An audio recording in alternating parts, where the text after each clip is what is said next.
topic is the Chucky TV series, which just came out last Tuesday. What have you watched any of the Chucky Child's Play movies? Yeah, I think I watched all of them. I don't remember every single thing that happened because obviously those are very old movies. So I watched them when they came out, and I don't remember everything, but I remember watching the recent one. Um, it was called um Cult. Cult of Chucky. Yeah, I watched that one.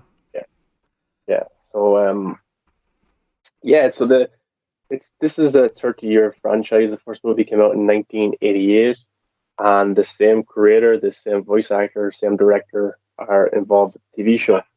And Don Mancini created it. He didn't direct the first movie, but he's directed a few of the previous 4 or 5 he's directed. But yeah, he came back with this TV show, Chucky. So everything's canon in this universe. It's all kind of a continuation. Now, did you watch the one with Mark Hamill that came out a few years ago? Uh, the Cult of Chucky. No, they did a reboot with Mark Hamill as the voice of Chucky, and they changed up the origin story and they changed up everything. It's called Child's Play. I It was good, but think it just I've was. seen it. I don't remember seeing it, but I think I've seen it. Yeah, it was good, but it just wasn't. It's like if they made Batman v Superman again, but they brought in somebody else and just changed up in parts about it and stuff like that. You wouldn't like it as much, you know. That's kind of what they did. But yeah. So about 10, 15 years ago, Seed of Chucky came out, which is probably the worst in the franchise.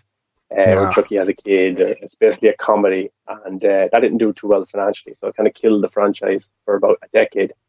And then Don Mancini decided instead of selling off the franchise or giving it to the studio or just letting it go, back in 2013, he made a direct DVD, direct Blu-ray film called The Curse of Chucky. Very low budget, all based in one location in a mansion and in the middle of nowhere. And of course, Chucky is a doll in the movie and slowly but surely kills people one by one. Very well made, very well done.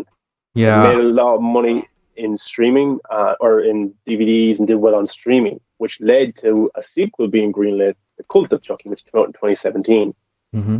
And that was very different, but I liked it as well. It kind of basically, by the end of the movie, it set up that Chucky was in, his soul was in multiple Chucky dolls. Mm-hmm. And the original kid, Andy, came back, I think, in a post credit scene in that movie as well, Yeah. hunting down the Chucky dolls. So that was awesome. But instead of making another movie, they're now making a TV show, which is on sci-fi. And I was very intrigued by this. The trailers were all awesome and stuff like that. So it's a 30-year franchise. All the original actors will be coming back to this TV show, but it's also introducing a new cast of a younger generation to deal with Chucky. We follow this character, Jake, who he's 13.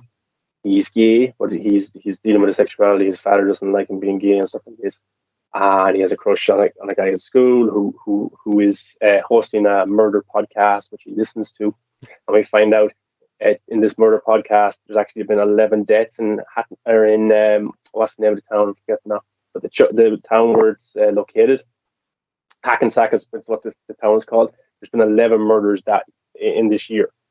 And of course, this kid Jake comes across a Chucky doll, buys him at a yard sale, and brings him home. But we realize that his father is an alcoholic. He's very abusive. He's homophobic. But what led him to be this way was the death of his wife, who died in a car crash, Jake's mother. That's basically what this episode sets up. He has the Chucky doll in school. He's bullied and stuff like that.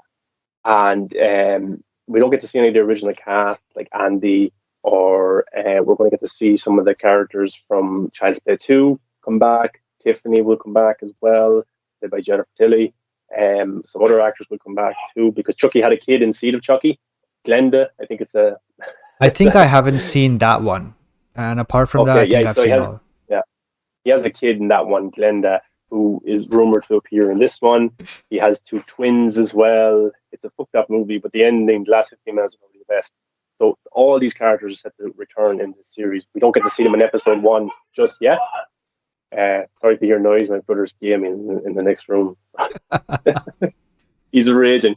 But yeah, so we follow Jake, and he's being bullied and all that kind of stuff. And Chucky kind of attached himself to this character, And as it goes on, the people who kind of bully Jake, Chucky has a vendetta against them. And he kills a character in the first episode, of course, because he's a serial killer. But he kills that character because of how they're treating Jake. And then at the end of the episode, he goes to Jake, okay, let's talk about this next person. So he's kind of killing these people who are bullying Jake. That's his kind of goal right now. But I don't know what his end game is. I don't know why he attached himself to Jake in the first place. I don't know why he was in that yard sale. Why is he back in Hackensack? But overall, it was a very, what I liked about it is it's a very modern take. There's not like modern day songs in it. It's a very colourful show. And I think that it was a good way to introduce these new characters, but it's very modern in the sense that like these songs are introduced kind of to probably gather new an audience, newer people to check out this, but also the directing style from Don Mancini was really good because he does these kind of zoom ins and zoom outs and split shots, split screen shots as well, where you have like one character on this side of the screen and the other character. Did that a few times and it really, really worked. But probably there's a minor spoiler. One of the best parts of the entire episode is there's a talent show going on, and there's a kid who doesn't like Jake, and he's kind of she's bullying Jake up on the stage, and Chucky pretends that he is the doll that Jake has, and Jake's a ventriloquist. So you have Jake up on top of the stage, and he's holding Chucky, and Chucky is roasting the entire audience and the bullies, and everyone thinks it's Jake being a ventriloquist and doing this, but it's not. It's Chucky, and that was just hilarious to watch. So yeah, pretty solid episode. Not perfect, very cringy dialogue at times. The teenage drama is a bit stupid, but like what TV show or movie gets teenage drama right? You know, when is it not cringy? So, but yeah, I'm looking forward to checking it out. I think there's 8 episodes altogether, and they're about 45 to 50 minutes long. So yeah, it's awesome to see a movie character get this treatment for TV show, and the budget's pretty high as well. So I'm excited to see where this goes. But what I like about the Chucky franchise is it's 30 years old and everything's canon. All these characters show up and return, and you know, it's just it's never kind of, even though some movies have never financially did well, it's not like he drops those themes or ideas that didn't work. They're still you shared it today. I think a video of Chucky, was it, talking about his son Yes. or his Yes. daughter? What gender fluid is that? Yeah. That term? Yeah. So because the Jake's gay, and I think he's telling Chucky that I'm gay, and he's like, "You don't have anything against that?" No, I got a gender fluid kid. I'm not some psycho. Or I'm not a monster. Yeah, not a monster, and he's a serial killer.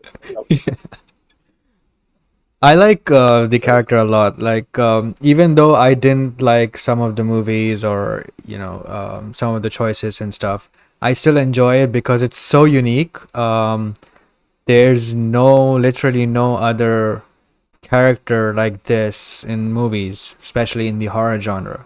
So I do like watching this, and especially it actually, adds to the experience that it's not getting rebooted or anything, and the same people are making it, and the same characters keep appearing. So I like that, and I'm definitely going to check this one out because I liked the trailer and I was interested in watching it. So yeah, I'll be checking it out. Yeah, and it's not like, even though it deals with themes of main character being gay, it's not like it's done out to be cool or anything like that, in terms of like it's trying to beat it over your head about, you know, gay characters or stuff like that. It does it in a good way because the creator himself is a gay man, so he knows how to present it in a good way. So I did appreciate that, because a lot of these shows just put in stuff because they want to be cool, you know, about certain aspects. But I thought, yeah, they did it well in this episode. So yeah, definitely worth checking out. Episode 2 is out.